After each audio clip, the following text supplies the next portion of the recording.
नहमदुहु व नुसल्ली अला रसूलिहिल करीम अम्मा बाद फ़ाऊज़ु बिल्लाहि मिनश्शैतानिर्रजीम बिस्मिल्लाहिर्रहमानिर्रहीम। मेरे तमाम देखने वालों को मेरी तरफ़ से अस्सलामु अलैकुम व रहमतुल्लाहि व बरकातुहू। उम्मीद है आप सब खैरियत से होंगे। दुआ करती हूँ कि अल्लाह ताला आपकी तरफ बढ़ने वाले हर शर को खैर में बदल दे। आमीन सुम्मा आमीन। आज का हमारा सबक तख्ती नंबर 13 का हम बकिया हिस्सा ही पढ़ेंगे। मेरे इस सबक को समझने के लिए आप मेरी पिछली वीडियोस देख लें ताकि आपको ये सबक पढ़ने और समझने में आसानी हो जाए। जी हम आज वत्तराइबी से पढ़ेंगे। पढ़ना शुरू करते हैं।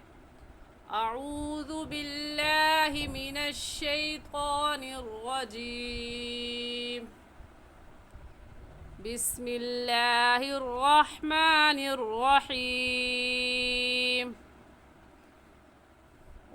ता ज़बर गत, ता ज़बर ता, वत्ता, अलिफ मद ज़बर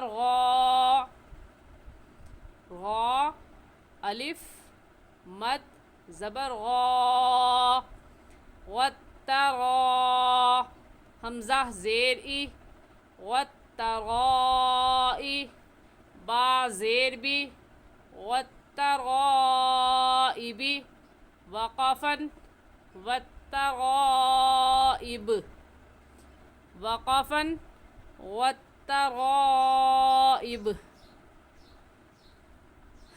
वत्तराइब में चंद बातें समझने वाली हैं। पहली बात कि जो हम तख्ती नंबर 13 पढ़ रहे हैं तो तख्ती नंबर 13 है मश्क तशदीद। तशदीद का तफसीलन तारुफ़ मैं अपनी पिछली वीडियोस में करा चुकी हूँ। मुख्तसरन बता देती हूँ जो मेरे इस चैनल पर नए हैं ताकि मेरी बात उनको अच्छी तरह से समझ में आ जाए। इस तीन दंदाने ता के ऊपर जो तीन दंदाने वाली अलामत है, इस अलामत को तशदीद कहते हैं। और इस तशदीद वाले लफ्ज़ को 2 मरतबा पढ़ते हैं। जब आप हिज्जे या जोड़ कहीं पर भी लइए तशदीद आ जाए और उस लफ्ज़ के आप जोड़ करना शुरू करें, हिज्जे करना शुरू करें, तो आपने इस तशदीद को 2 मरतबा पढ़ना है। एक मरतबा पीछे वाले लफ्ज़ के साथ मिलाकर और दूसरी मरतबा ख़ुद, और तीसरी बात इसके बारे में ये है कि जिस लफ्ज़ के ऊपर ये तशदीद आ जाए, जैसा कि ता के ऊपर तशदीद आई हुई है, तो इस ता को हम कहेंगे मुशद्दद। ता क्या है? मुशद्दद। और मुशद्दद हर्फ को मजबूती के साथ ज़रा रुक कर पढ़ते हैं। जब हम इसके जोड़ करेंगे तो इस तशदीद वाले लफ्ज़ को कैसे पढ़ेंगे? मजबूती, सख्ती के साथ और ज़रा रुक कर। तो हम इसके जोड़ कैसे करेंगे? ऐसे, वा ता ज़बर वत, ता ज़बर ता, वत्ता, गा अलिफ मद ज़बर गा, वत्तरा, हमज़ा ज़ेर ई, वत्तराई, बा ज़ेर बी, वत्तराइबी। दूसरी बात इस वत्तराइबी में समझने वाली ये है कि वत्तराइबी में जो मद है आया वो कौन से मद है?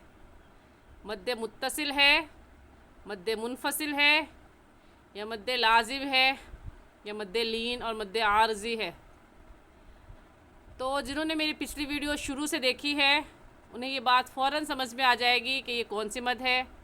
और जो मेरे इस चैनल पर नए हैं तो उन्हें मैं बता देती हूँ कि इस मद का नाम है मद्दे मुत्तसिल और मद्दे वाजिब। इस मद का क्या नाम है? मद्दे मुत्तसिल और मद्दे वाजिब। हमें कैसे पता चला कि इसका नाम मद्दे मुत्तसिल और मद्दे वाजिब है? तो हम ये पीछे कायदा पढ़ चुके हैं कि हुरूफ़ मद्दा के बाद, हुरूफ़ मद्दा इसमें क्या है? अलिफ़, अलिफ़ मद्दा, क्योंकि अलिफ़ से पहले अगर ज़बर आ जाए तो वो अलिफ़ मद्दा कहलाता है। तो हुरूफ़ मद्दा के बाद हमज़ा इसी कलमे में है या अगले कलमे में है? जब हमने गौर किया लफ्ज़ पर तो मालूम हुआ कि हमज़ा उसी कलमे में है।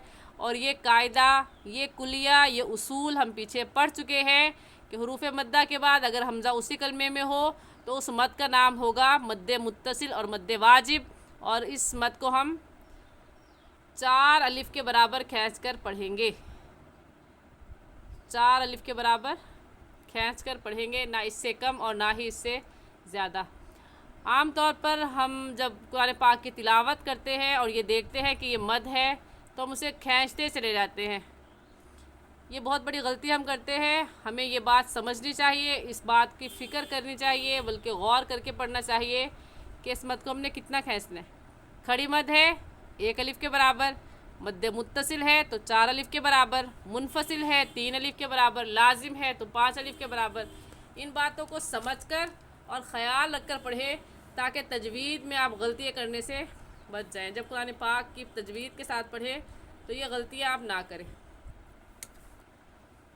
تو یہ بات آپ کو سمجھ میں آ گئی کہ یہ کون سی مد ہے، مد متصل اور مد واجب، کیونکہ حروف مدہ کے بعد حمزہ اسی کلمے میں موجود ہے. تو متصل اور مد واجب کو کتنا کھینچیں گے؟ 4 الف کے برابر. 4 الف کے برابر. کیسے پتہ چلے گا 4 الف کتنے کھنچتا ہے؟ تو ہم اپنے ہاتھ کی انگلیوں کو بند کر لیں گے، 4 انگلیوں کھولیں گے. جتنی دیر 4 انگلیوں کے کھلنے میں لگے گی اتنا اس مد کو کھینچیں گے، نہ اس سے کم اور نہ ہی اس سے زیادہ. امید ہے آپ کو میری بات سمجھ میں آ رہی ہوگی. اگر پھر بھی آپ کو کوئی بات سمجھ میں نہیں آ رہی تو آپ مجھ سے کمنٹ کر کے سوال پوچھ سکتے ہیں، سمجھ سکتے ہیں. والترائب وقف کی صورت میں پڑھیں گے، وقفاً والترائب. نون زبر ون، نون کھڑی زبر نا، ون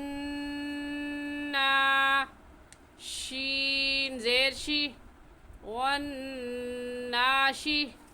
قا کھڑی زبر قا، ون ناشد قا. تا زیر تی، ون ناشد قاتی. وقفاً ون ناشد قات.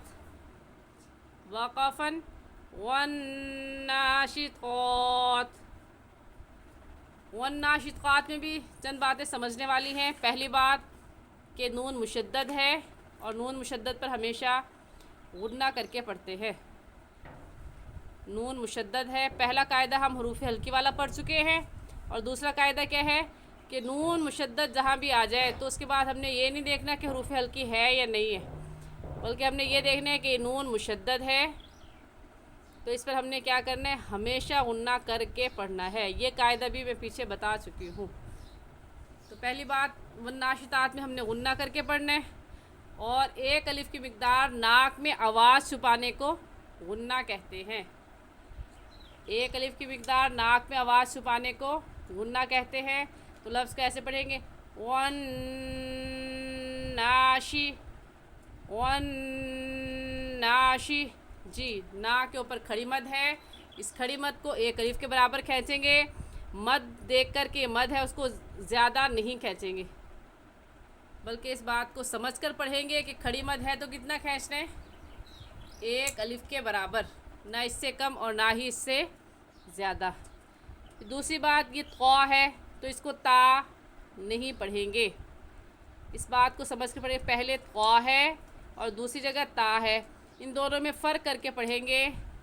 مخرج اگرچہ دونوں کا ایک ہی ہے لیکن تھوڑا سا فرق ہے، اس فرق کا خیال رکھ کر پڑھیں گے کہ قا کو موٹا اور تا کو باریک پڑھیں گے.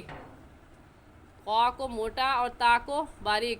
اور موٹا اور باریک کرنے کا بھی میں آپ کو بتا چکی ہوں کہ جب آپ کو کہا جائے کہ بھئی اس لفظ کو موٹا کریں تو آپ کے ہونٹ گول ہو جائے، لفظ موٹا ہو جائے گا. اور اگر آپ نے باریک کرنا ہے تو آپ کے ہونٹ پھیل جائے تو لفظ خود بخود کیا ہو جائے گا؟ باریک ہو جائے گا. تو اب اس کو اچھے سے سمجھ کر پڑھیں گے. لفظ کو ایسے پڑھیں گے، ون ناشطات. وقفاً ون ناشطات.